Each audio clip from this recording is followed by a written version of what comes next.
جاني تعليق حلو أوي بصراحة عجبني جدًا، وقُلت لازم إن أنا أتكلم عليه وأقول لكم على كل العلامات والصفات اللي هتلاقوها إن شاء الله في الخطوبة، ويا ريت لو لقيتوا كل العلامات دي تبعدوا فورًا. السلام عليكم ورحمة الله وبركاته، إزيكم يا أحلى متابعين في الدنيا كلها، ربنا يرزقكم السعادة وراحة البال والرزق.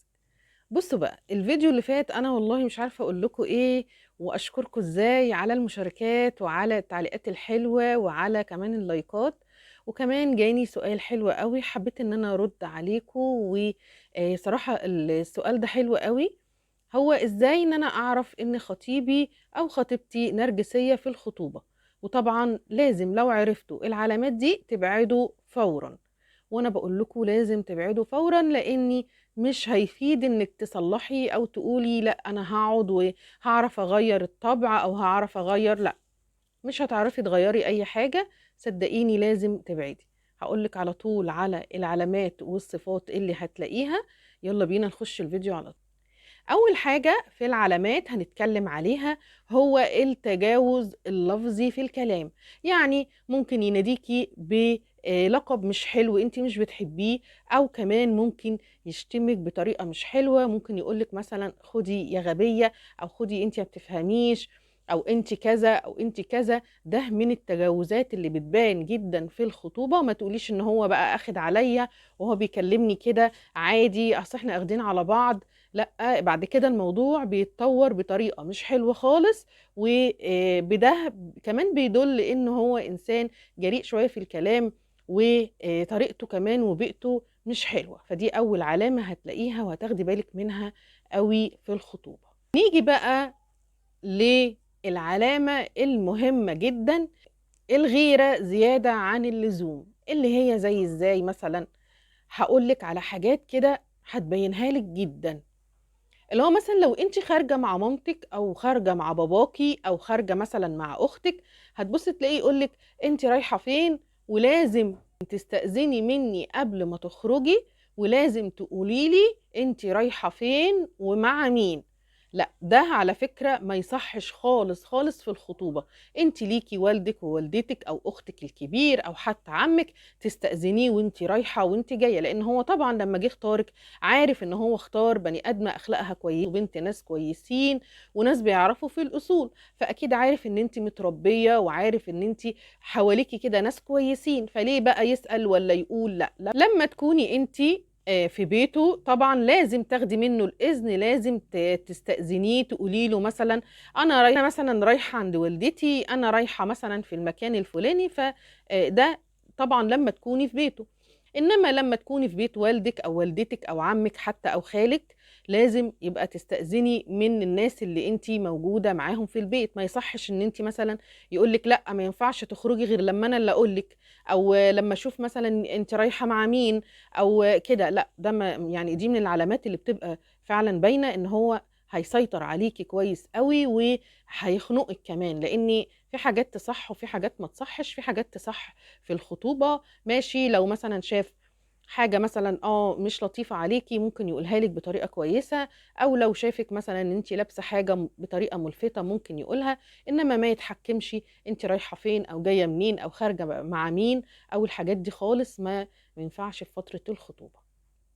كمان ممكن يتريق عليكي او يضحك عليكي لو انت غلطتي في كلمة، لو انت غلطتي في حرف. فكمان هتبص تلاقيه ان هو بياخد باله قوي من الكلمات اللي بتقوليها، وممكن يرددها كتير، وممكن كمان يعني يضايقك بيها ويقعد يتكلم قدام اي حد ويكسفك يعني قدام اي حد. فدي كمان من الحاجات اللي بتبقى باينة قوي في الخطوبة وخلي بالك منها. كمان هتبص تلاقي العيب دوت لو موجود هو بيدل جدا ان هو نرجسي 100%. هتلاقيه ان هو بيختفي فترات.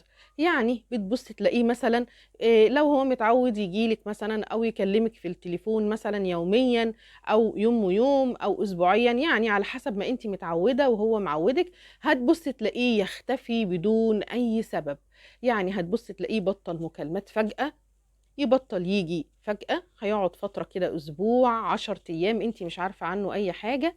فدي من العلامات اللي بتبقى باينة جدا في الخطوبة، لأنها بتبقى باينة، دي علامة من الشخصيات النرجسية الواضحة. أما كمان خدي بالك منها، إنه لو أي مشكلة قابلتك أو أي حاجة يعني من المشاكل بتاعة الخطوبة، هتلاقيه دايما يرمي عليكي الغلط، أو دايما يقولك أنت السبب، أو دايما يغلطك أنت حتى لو أنت ملكيش يد خالص في الموضوع. فدي كمان من العلامات اللي هتلاقيها باينة قوي. كمان العيب اللي بعد كده هتلاقيه عنده عند زي الأطفال، يعني لما تختلفوا على حاجة أو يكون ليه رأي مختلف، هتبص تلاقيه بيعند وعاوز رأيه هو اللي يمشي حتى لو كان غلط. فدي من الحاجات اللي بتبقى باينة جدا، وبقولك ابعدي عنه فورا. لأن المفروض طبعا في الخطوبة إن احنا لو في رأي مختلف، أو أنا عندي رأي وإنتي عندك رأي، لازم نقعد سوا كده ونتفق على حاجة تكون حتى قريبة. مش لازم أنا رأيي اللي يمشي كل مرة، ومش لازم إنتي كمان رأيك اللي يمشي كل مرة. لأ، لازم نعمل الصح، ولو إحنا مختلفين لازم نعمل حل وسط. كمان في عيب إن هو كل حاجة يقعد يقولك أنا الراجل، وأنا اللي لازم كلمتي تمشي، وأنا لازم تسمعي كلامي، وأنا طبعا الصح، وأنا عندي القوامة، وأنا. لا، دي مش حلوة خالص، ودي بتبان جدا، مش هيبقى فيه تفاهم بعد كده خالص. دي من العلامات اللي هتبقى باينة جدا، خدي بالك منها. العلامة اللي بعد كده اللي هو دايما بيتعامل معاكي بقسوة، دايما مش يعني مش لين الطبع كده، ومش هتحسي ان هو حنين او طيب او حاجة، لا دايما تلاقيه قاسي. وحتى بعد ما بتحصل مشكلة وبيكون ردود افعاله بتبقى قوية، او مثلا قالك لفظ مش حلو، او ضايقك بالكلام او جرحك، تبص تلاقيه بعد ما يضايقك او يعمل مشكلة كبيرة بيكلمك عادي خالص ولا كأن اي حاجة حصلت، وعايزك كمان ان انت تتكلمي معاه عادي ولا كأن حاجة حصلت. وده طبعا حاجات من الحاجات اللي بتبقى باينة جدا. المفروض ان احنا بعد ما بتحصل مشكلة اني اتأسف، او اقول ان انا غلطان فعلا، او اشوف نفسي ان انا مفروض ان انا ما كنتش عملت كده. انما في الشخصيات دي وفي الطباع ديت بتبص تلاقيهم ان هم عايزين يتكلموا بعد كده عادي ولا اي حاجة حصلت. فدي من الحاجات اللي لازم تاخدي بالك منها. العيب اللي بعد كده اللي طبعا مش بيهتم بأي حاجة انت بتحبيها، هو طول الوقت مركز على الحاجات اللي هو بيحبها. يعني دايما تبص تلاقيه بيتكلم على الحاجات اللي هو عاوزها ان انت تعمليها له بعد كده. انا بحب كذا، انا يا لازم تهتمي بيا في كذا، لازم تعملي لي كذا، ومش مديكي فرصة خالص ان هو يعرف ايه اللي انت بتحبيه او ايه اللي انت بتهتمي بيه. طبعا مركز دايما على نفسه بس. فدي طبعا من العيوب اللي بتبقى باينة جدا. من العيوب اللي انت لازم تاخدي بالك منها وتراقبيها، لازم تشوفي يتقبل النقد ولا لا. يعني ان انا مثلا اي حاجة شفتها مش عجباني اتكلم فيها بكل ادب طبعا. هو مش هيتقبل اني انا انتقده او اقول رأيي، فلازم طبعا تبعدي عنه، لانه طبعا ده هيبقى اسلوب حياة، وده هيبقى طريقته اللي هو دايما بيعملها معاكي. مش هيسمعك، مش هيديكي فرصة ان انت تقولي رأيك في اي حاجة خالص. من العيوب اللي بتبقى باينة كمان جدا، انه وقت الغضب بتبص تلاقيه او وقت الهزار، طبعا وقت الغضب او وقت الهزار بيتلفظ بألفاظ مش كويسة خالص. دي من العيوب اللي بتبقى باينة جدا، انه طبعا كل واحد بيعبر على بطريقته مهما خباها، ومهما ان هو حب يحسن من صورته بتبص تلاقيها برضو بتبان. وبعد كده طبعا يقولك انا كنت بهزر ما تزعليش مني، انا كنت غضبان، فلما ببقى غضبان بقول اي كلام وخلاص.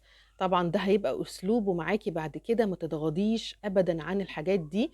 وانا هنا بنصح كل ام او كل اب، يعني انت كمان لو بنت مخطوبة او انت خاطب، يا ريت بعد اذنك تاخد مثلا بنصيحة ماما او بنصيحة بابا لما تشوف العيوب دي ظاهرة، تخليهم ان هم كمان ياخدوا بالهم او يراقبوا الطباع ديت.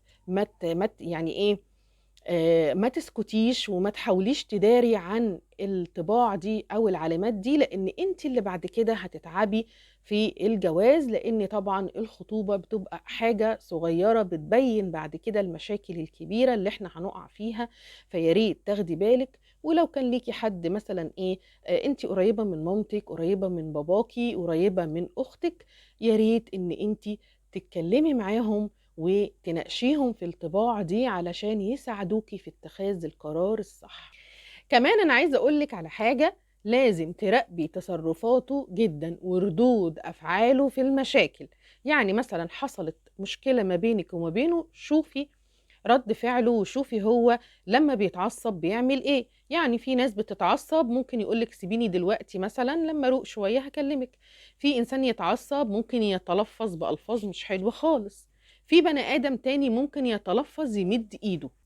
وطبعًا علشان ما نظلمش حد ولا تظلمي نفسِك ولا تظلمي الطرف التاني، لازم تاخدي وقتِك الكفاية إنِّك تراقبيه كويس وتاخدي بالِك من العلامات دي كويس قبل ما تاخدي القرار الصح، يعني لازم تاخدي وقتِك كويس جدًا من 6 شهور لسنة، تاخدي بالِك من التصرفات دي علشان تحكمي كويس على العلاقة، وطبعًا علشان ما تظلميش نفسِك ولا تظلمي الطرف التاني. وفي نهاية الفيديو يا ريت باقول لِك إن أنتِ تشاركي الفيديو مع كل صحابِك كده وكل صاحباتِك، علشان طبعًا تنصحيهم يكون ليكِ يعني ثواب كبير أوي إن أنتِ تنقذي ناس كتير ممكن يُقعوا في الشخصيات ديّة، طبعًا ننوّر لهم الطريق وهُم طبعًا ربنا يعني ياخد بإيديهم كده ويورّيهم الطريق الصح، ويكون هم ليهم الاختيار، لإن إحنا بنوعّيهم علشان بعد كده ما يقعوش في أي حاجة يندموا عليها سنين طويلة. فيا ريت إن أنتِ تشاركي الفيديو مع كل صحابِك وكل صاحباتِك في على الواتساب وفي الجروبات وكده، وكمان لو عندِك أي تعليق اكتبيه لي وأنا هارُد عليكِ، ويا ريت لو أنتِ عندِك كام علامة كده اكتبيهم لي عن أي حاجة أنتِ عايزة تاخدي رأيي فيها، وأنا هاكلمِك بكل صراحة وبكل وضوح، ما تنسيش طبعًا اللايك وتشتركي في القناة، والسلام عليكم ورحمة الله وبركاته.